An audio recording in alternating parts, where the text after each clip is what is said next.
What's up, guys? Mindless again. Wanted to share another piece, and I say it a lot, but I actually really mean it this time. This is a knife that I'm excited to share with you guys for several reasons. But I think the first and most important one is this is a collaboration between Kevin Foster and Lee Williams. And Kevin Foster is a local guy. I'm in Southern California, as is he. And over the past year or 2 years, he's become a friend. And when I realized, when Socko over at Recon One let me know that this piece was going to be available at G8 as an open bid, I decided well before the show that this knife would be part of my collection, and I don't regret it at all. What you're looking at is a one-off Kickstop Mini R1. So Kevin Foster SoCal Knives makes a very famous piece called the R1. And those, I know for a fact, those that own one love them. I absolutely love the one that I have. And I actually was lucky enough to get one that was a little customized. It's contoured scales, so there's only 2 of those. And this is the mini version of it. So, and it is a Kickstop, guys. Beautiful piece, obviously. Full Timascus, both sides. This was the open bid for the Gathering 2016. And this was on Recon 1's table, so Socko was handling the auction for it. I unfortunately was unable to make it because of family obligations, but I was able to bid on this, and it was coming home with me, and I think I got it for an extremely fair price. It is a Kickstop. It's got Lee Williams' Kickstop mechanism, and there you can kind of see what's going on. So, a little bit about the knife. This is the Mini R1 Timascus, full Timascus handles, Timascus backspacer, as well as pocket clip. Blade steel is CPM 154, and it's rocking a 3 1/4 inch blade. Overall length is 8 inch. So it's named mini, but it's not so mini. Actually, it fits in your hand perfectly. It is a great daily carry, a great gentleman's carry, very thin, very comfortable to carry if you're wearing like slacks or a suit or whatever, and the build quality is perfection. Centering is dead on. Tolerances are super tight. All the finishing is there, but the Kickstop on this is just so good. Check it, guys. It just fires so easily. Now you can see the flipper tab locking in as the stop pin. Just gorgeous. Absolutely perfect. It is a frame lock, about 50% on the lockup. Gorgeous, gorgeous patterning. And he went with like a blue-purple kind of finish, so it's all, for all intents and purposes, it's silver and blue with hints of purple. And you can see Kevin's Maker's Mark and Lee Williams' Maker's Mark. Both just beautiful. Hand rub satin, perfectly executed. Just a gorgeous, gorgeous piece. Plunge is perfect. Rounded steel, if you take a look at the back of that, it's all round. I mean, everything is just perfection, guys. Fully contoured. Beautiful, beautiful work by Kevin and Lee. You kind of see, obviously, the Kickstop, but you also see Lee's influence with the lock bar cutout being finned. There is a lanyard hole, but it looks good. To me, this is perfection.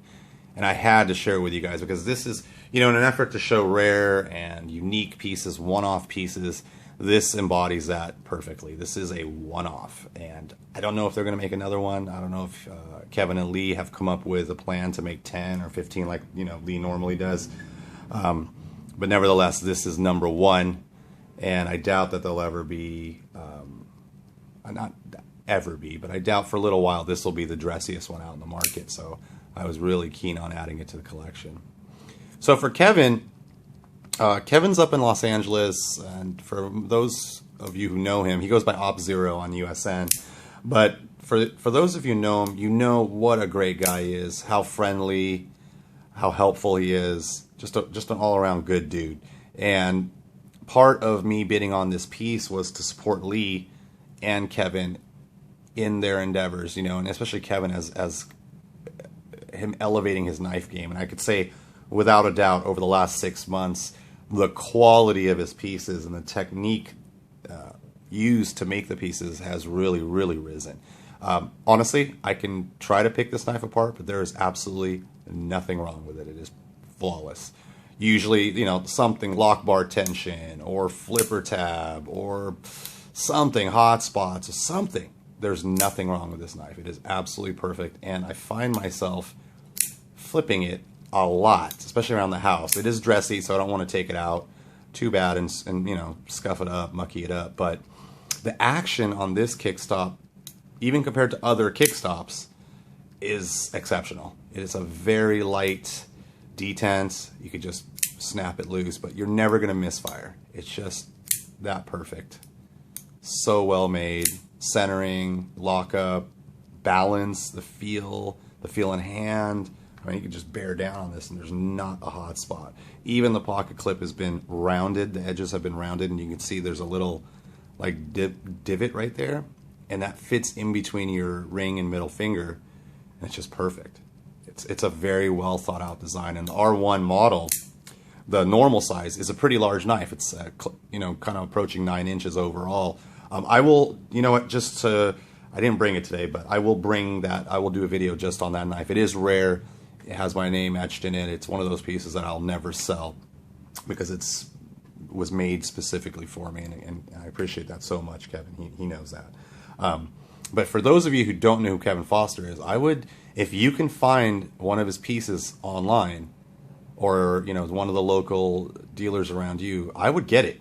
It is an exceptional flipper. He's got his detent dialed. Everything is dialed. And the R1 normally, you know, this is a kickstop, so it's very different as far as the flipper tab. But the R1 is like a push button style. It's just a raked back button, and it fires just as good as the kickstop. The kickstop, however, gives you that, the kick, you know, when it fires that blade, there's a moment where the blade is just swinging out, and there's no, you're not pressing down, and the flipper tab is disconnected, and just momentum flips the blade out, and you feel that in all the kickstops. This one in particular, you very much feel it, and it feels good, guys. It feels good. Super smooth, hydraulic.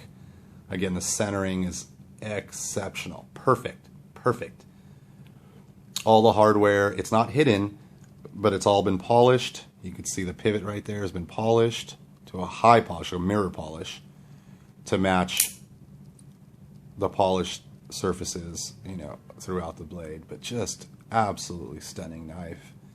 Very, very simple blade, tons of belly, beautiful top swedge, just very well done. The balance is there, the symmetry is there. It's just a really outstanding job, and I had to share this with you guys. I know a lot of you that were at G8 saw this piece and saw me bidding on it through Sacco, and that, you know, I was able to get about 4 or 5 pieces from G8 even though I wasn't there, and I will do videos on those pieces coming up, but I had to start with this one, hands down. This was, for me, the score. I did go after a Barker. It was a closed bid, so I don't know what the winning bid was. But yeah, this to me was the piece, for me personally, of the show that I wanted. And I am so stoked to have it. You know, normally I'd hope for like Damasteel or the Timascus blade, but honestly, the satin with the busy Timascus pattern works better. This was the right design call, and I could not be happier. You can see the Lee Williams style lock bar cutout, where it's asymmetrical and just beautifully done. Guys, this is a good knife, you guys, and I hope that Kevin continues to make the mini version of the R1, because for an EDC, it doesn't get any better. Honestly, it's such a utilitarian blade shape. The size and the weight is down, and it's just perfect for daily use. Obviously, the dressier ones, a little bit less, you know, I'm a little less willing to go out and just start whaling on it. And then you get the collaboration with Lee Williams. It takes to that next level of special knives. So to me, this is a grail. I'm freaking stoked when I won.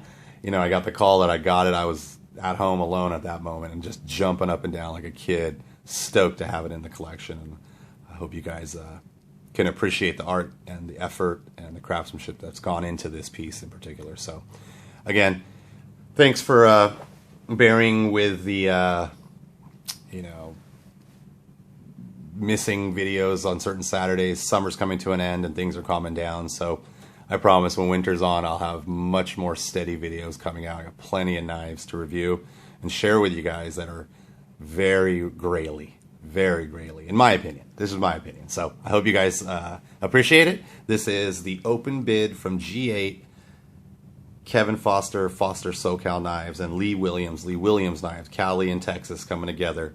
Collaboration, Kickstop, Mini R1 in full Timascus. So thanks again for watching, guys. If you dug the video, if you like the videos and you want me to keep going, you know, throw me a like, throw down a comment. I try to answer all of them.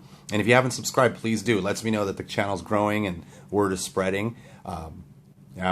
Those who know me, I'm a pretty busy cat. So if there's value in these videos and entertainment and maybe a little education, I will continue happily doing it. Again, I love talking about knives, and I know my channel isn't really for beginner knife collectors. I kind of take a lot of things for granted and don't really go into the deep explanations of what we're looking at, and assumes a basic knowledge of custom knife game. But for all you guys that do support the channel and participate in the comments and all that, truly appreciate it, guys. Truly appreciate it. So thanks again. I will leave you with this on the table, and we'll talk on the next one. Take it easy, fellas.